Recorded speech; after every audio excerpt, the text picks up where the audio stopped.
दर्शकों, जगत गुरु संत रामपाल जी महाराज के अद्भुत अलौकिक सत्संग प्रवचनों ने हिंदुस्तान में ही नहीं बल्कि विश्व में एक आध्यात्मिक ज्ञान की क्रांति ला दी है। लाखों श्रद्धालुओं ने हमें इन सत्संगों के प्रसारण के लिए बधाई पत्र भेजे हैं। इसके साथ साथ कुछ श्रद्धालुओं ने कुछ शंकाएं भी हमारे को भेजी हैं।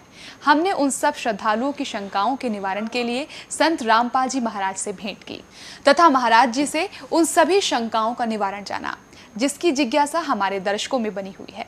तो आइए अब जानते हैं परम पूज्य जगत गुरु तत्वदर्शी संत रामपाल जी महाराज से आपकी हर शंका का समाधान।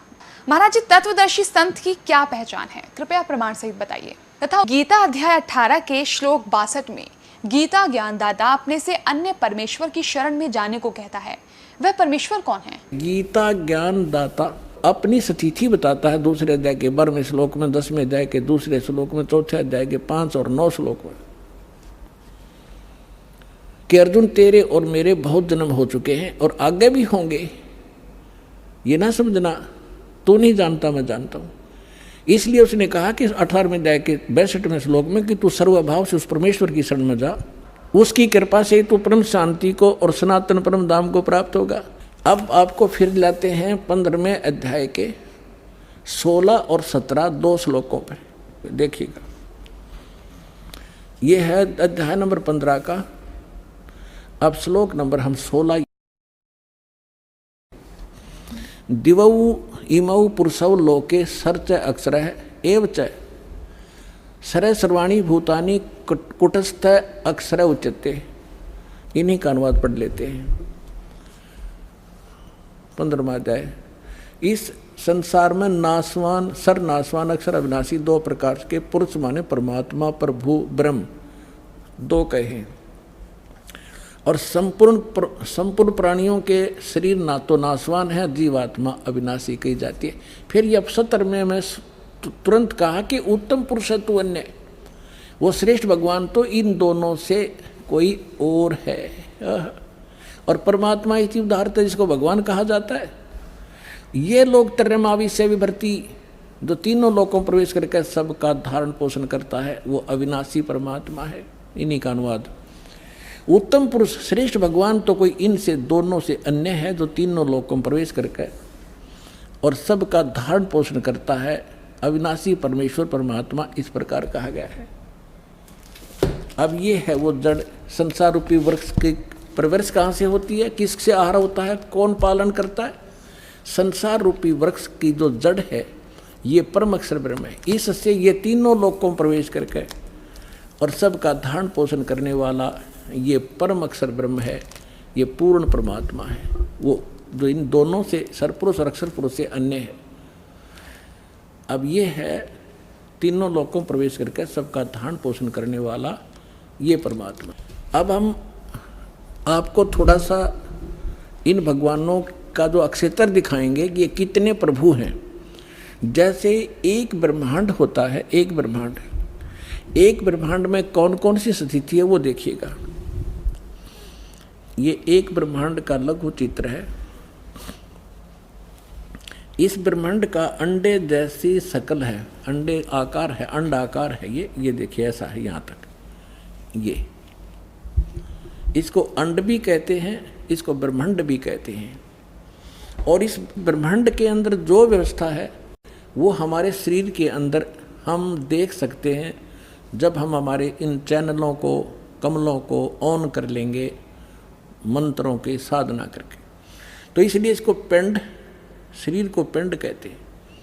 जैसे एक टेलीविज़न के अंदर कहीं भी कार्यक्रम हो रहा हो, वो कार्यक्रम हो रहा कहीं और देख हम टीवी पर सकते हैं, ऐसे ये शरीर हमारा है। तो पूरे ब्रह्मांड का जो नक्शा है इस पिंड के अंदर है। इसको पिंड भी कहते हैं, इसको अंड आकार है इसलिए अंड भी इसी को कहते हैं। और ये राधा स्वामी वाले ये नकली पिंड अलग बताते हैं, अंड अलग बताते हैं और ब्रह्मांड न्यारा क्या पता नहीं इनको। ये देखिएगा तो ये इस ब्रह्मांड के अंदर क्या क्या व्यवस्था है। नीचे से शुरू करते ये 5 ये 7 हैं, तल, अतुल, वितल, महातल, अतल, सुतल, रसातल और पाताल लोक। और ये पृथ्वी लोक, ये ब्रह्मा का लोक, ब्रह्मा जी का लोक, विष्णु शिव जी का लोक, विष्णु जी का लोक, और ये स्वर्ग और ये नरक, ये इंद्र का लोक, ये मानसरोवर, ये धर्मराज का लोक, और ये एक ब्रह्मलोक है इसके अंदर। ये सारा ब्रह्मलोक कहलाता है। इतना ये एक ब्रह्मलोक है। इसमें इसने क्या कर रखा है? नकली सतलोक, ये महाइंद्र काल भी, फिर नकली सतलोक, नकली अलखलोक और नकली अगमलोक और नकली अनामी लोक की रचना इस काल ने करवा रखी। ये दुर्गा जी का लोक। यहाँ इसने गुप्त स्थान बना रखा है, और इस गुप्त स्थान पर कोई नहीं जा सकता इस काल की रजा से बिना। ब्रह्मा विष्णु महेश का पिता है। इसने 3 स्थान बना रखे हैं, एक रजोगुण प्रधान क्षेत्र, एक तमोगुण प्रधान क्षेत्र, एक सतोगुण प्रधान क्षेत्र, जिसमें ये इस ब्रह्मा रूप में ये अपना ऐसा रूप बना लेता है ब्रह्मा जी जैसा, और दुर्गा को ये अपनी सावित्री के रूप में रखता है। इन दोनों के संयोग से इस रजोगुण प्रधान क्षेत्र में रहते हुए जो पुत्र उत्पन्न होता है, इसकी शकल जैसा हो जाता है, उसको ब्रह्मा नाम दे देता है और वो रजोगुण युक्त हो जाता है। इसी प्रकार ये सतोगुण युक्त स्थान है, इसमें स्वयं विष्णु रूप धारण करता है, दुर्गा को महालक्ष्मी रूप में रखता है। इन दोनों के संयोग से इस सतोगुण प्रधान क्षेत्र में रहने से जो पुत्र उत्पन्न होता है वो सतोगुण युक्त हो जाता है और उसका नाम विष्णु रख देते हैं। इसी प्रकार ये शंकर रूप बना लेता है, दुर्गा को पार्वती रूप में रखता है, और इन दोनों के संयोग से तमोगुण प्रधान क्षेत्र में जो पुत्र उत्पन्न होता है वो तमोगुण युक्त हो जाता है। इसलिए रजगुण ब्रह्मा, सतगुण विष्णु और तमगुण शिव जी की उत्पत्ति करके ये फिर नीचे के लोकों का प्रधान बना देता है, इनको एक एक द्वीप दे देता है। और ये तीनों भगवान केवल पृथ्वीलोक, स्वर्गलोक और इस पाताल लोक, इन 3 लोकों के ऊपर ही ये प्रभुता रखते हैं इस एक ब्रह्मांड में। बस इतने मालिक हैं, इतने स्वामी हैं। और ये ब्रह्म है इनका पिता सरपुरुष, ये केवल 21 ऐसे 21 ब्रह्मांडों का स्वामी है। ये देखिएगा, आप जी ने जो ब्रह्मांड देखा था ये वाला, अब ये समझो ये एक गेंद सी होगी और ये 21 ब्रह्मांड का अक्षेत्र है इस सरपुरुष का। गीता अध्याय नंबर 15 के श्लोक नंबर 16 और 17 वाले में 3 पुरुष हैं। ये सरपुरुष का क्षेत्र है 21 ब्रह्मांड। ये एक ब्रह्मांड है जिसको गेंद दिखाई देती है आपको, गेंद सी। 5 ब्रह्मांडों को इकट्ठा करके इसने एक महाब्रह्मांड बना रखा है। ऐसे 4 ब्रह्मांडों में 20 महाब्रह्मांडों में 20 ब्रह्मांड रोक रखे हैं। इसके बाद इसने एक ब्रह्मांड जैसा क्षेत्र ये अलग से और है, ये तो एक लिखने के लिए, समझाने के लिए अलग लिखा है। यहाँ भी इसने एक धोखा कर रखा है, नकली सतलोक, नकली अलखलोक, नकली अगमलोक और नकली अनामी लोक भी 21वें ब्रह्मांड में भी रचना करवा रखी है। ये तपस्शिला जहाँ बैठ कर ये 1 लाख मानव शरीरधारी प्राणियों को खाता है, ये काल ब्रह्मा विष्णु महेश का पिता।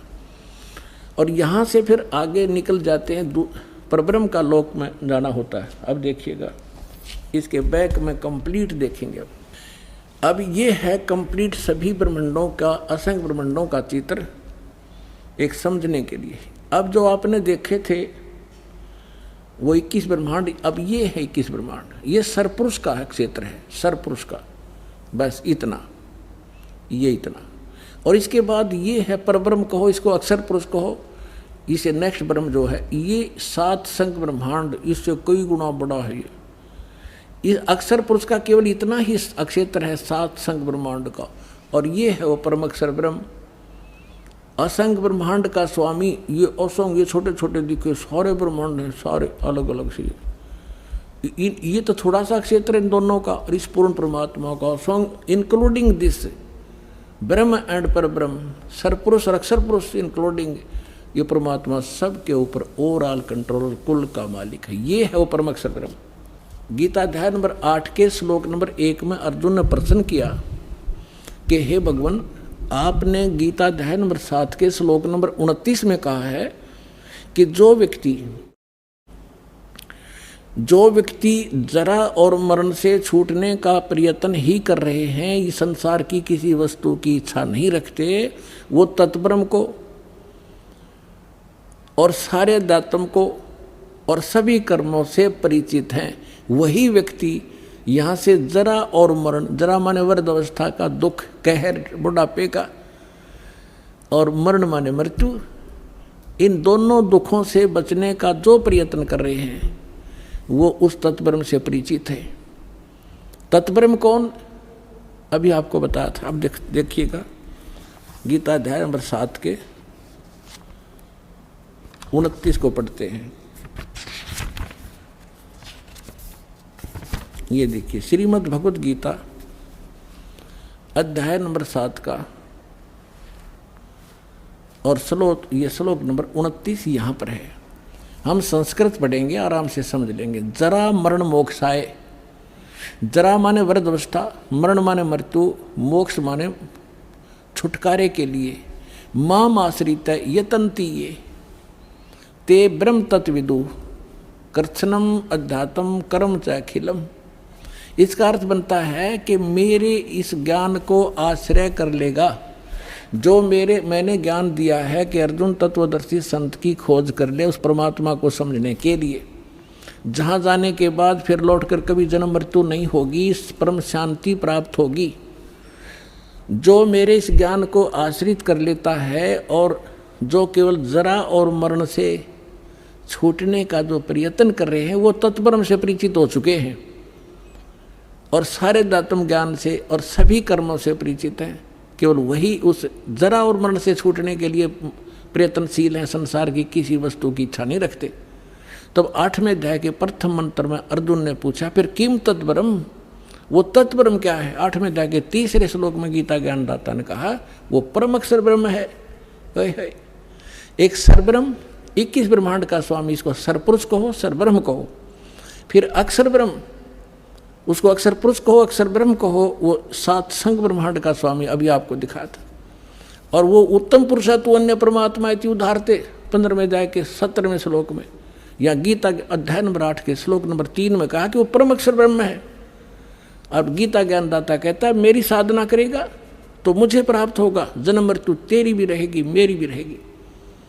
और उस तत्वदर्शी संत की खोज करके उस परम अक्षर ब्रह्म की साधना करेगा, उसको प्राप्त हो जाएगा, फिर कभी तेरी जन्म मृत्यु नहीं होगी। इतना सा ज्ञान है इस पूरी गीता जी में। अब देखिएगा अध्याय नंबर 7 का और मंत्र नंबर 29, ये तो दास ने आपको संस्कृत से अनुवाद किया है। अब देखिएगा इनका अनुवाद। जो मेरे शरण होकर जरा और मरण से छूटने के लिए यत्न करते, जरा माने नहीं लिखे उन्होंने क्या होता है, जरा माने बुढ़ापा, वृद्धावस्था का कष्ट। इस जीव के ऊपर 2 दुख हैं सबसे भारी।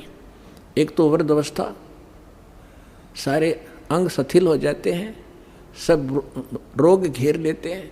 और फिर मृत्यु, देख कितने अच्छे बेटे हैं बेटियां हैं, कैसे मकान है कोठी है, और कैसा दिल लग रहा है, 1 मिनट में मृत्यु हो जा, खा के जीवन। तो यहाँ इसमें बताया कि जो जरा और मरण से छूटने का जो प्रयत्न कर रहे हैं वो तत्ब्रह्म से परिचित हैं। यह देखो, जो मेरे शरण होकर जरा और मरण से छूटने के लिए प्रयत्न करते हैं वे पुरुष उस ब्रह्मन ब्रह्म को, तत्ब्रह्म को, संपूर्ण दातम को तथा संपूर्ण कर्मों को जानते हैं। अब देखो 8वें अध्याय के प्रथम मंत्र में अर्जुन ने पूछा किम तत्ब्रह्म किम अध्यात्म किम कर्म पुरुषोत्तम अधिभूतम च किम प्रोक्तम अधिदेवम किम उच्यते। इसमें पूछा कि वह ब्रह्म क्या है, वो तत्ब्रह्म के है। अब गीता ज्ञानदाता ने 8वें अध्याय के 3रे श्लोक में बताया। 8वें अध्याय के 3रे श्लोक में वो परम अक्षर ब्रह्म है।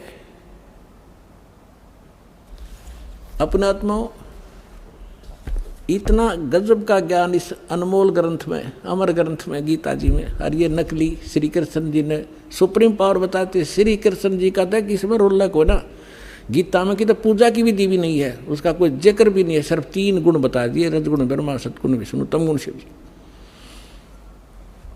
अब गीता ज्ञानदाता कौन है? ये ब्रह्म है। ये ऐसे अलौकिक कर्म करता है, किसी के अंदर प्रवेश करके अपना ज्ञान दे देता है। अब ये जो दास आपको बताना चाहता है कि गीता ज्ञानदाता कहता है कि मेरी भक्ति करेगा तो मुझे प्राप्त होगा। 8वें अध्याय के 5 और 7 मंत्र में, 8वें अध्याय के 8, 9, 10 में इस परम अक्षर ब्रह्म के बारे में कहा है कि उसकी भक्ति करेगा तो उसको प्राप्त होगा। सीधी सी बात है। अब देखिएगा, ये अध्याय नंबर 8 आप पढ़ रहे हैं। हमने 3 पढ़ दिया, 5 पढ़ेंगे। जो पुरुष अंत काल में भी मुझको ही स्मरण करता हुआ शरीर को त्याग कर जाता है, वह मेरे मद भावम भावती, मद भावम याति, वो मेरे ही भाव में भावित रहता है। इसका अर्थ तो ये बनता है, इसमें कोई संशय नहीं। और 7वें में क्या कहा है?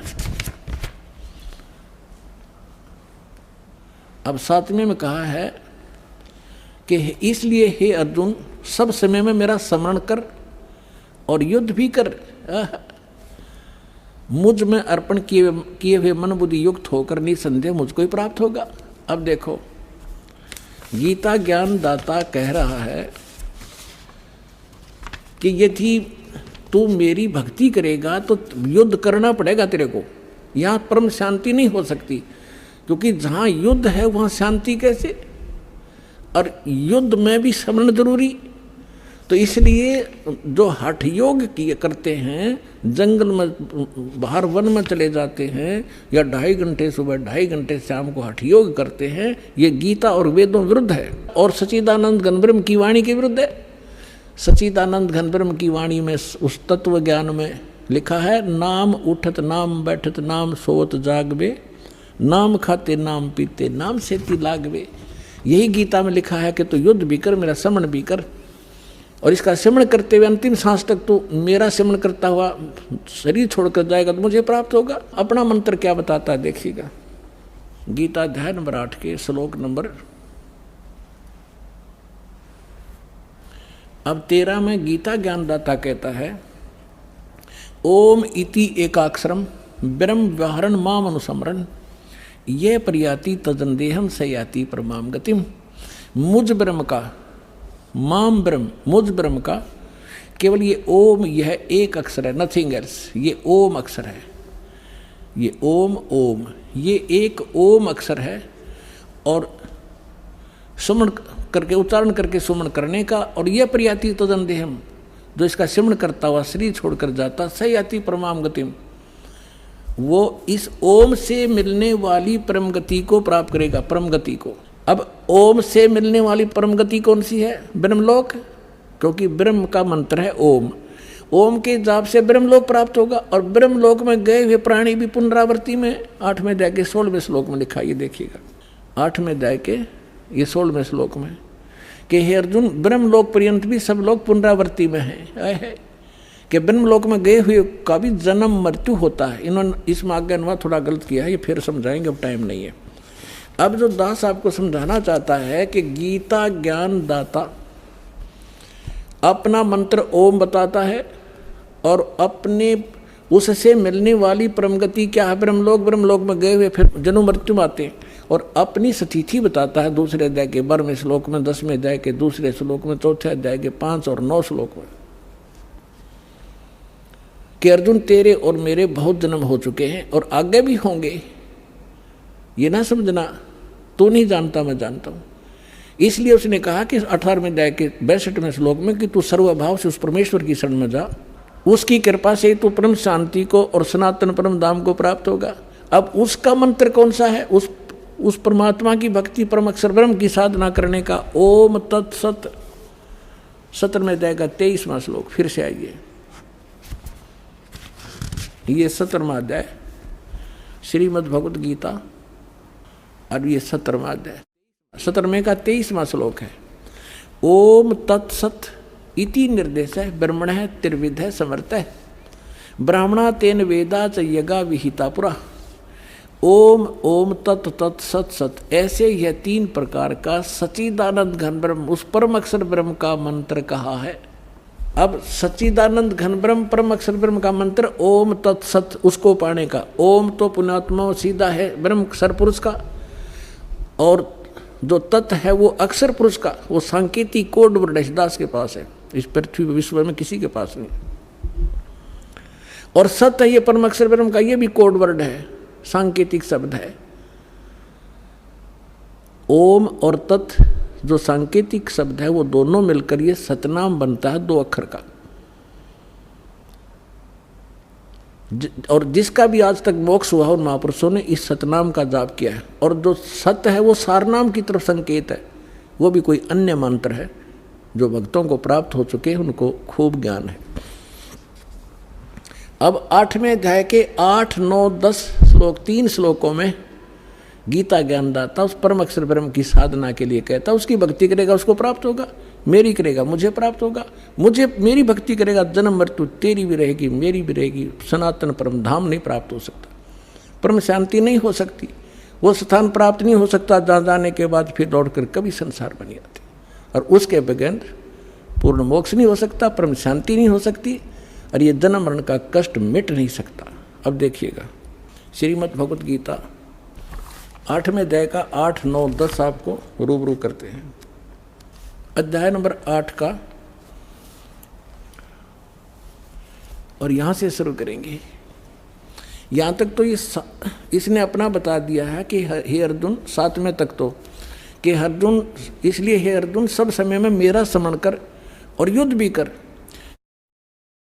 इस प्रकार मुझ में अर्पण किए हुए मन भाव से युक्त होकर निसंदेह मुझको प्राप्त होगा। और फिर 8वें में क्या कहा है,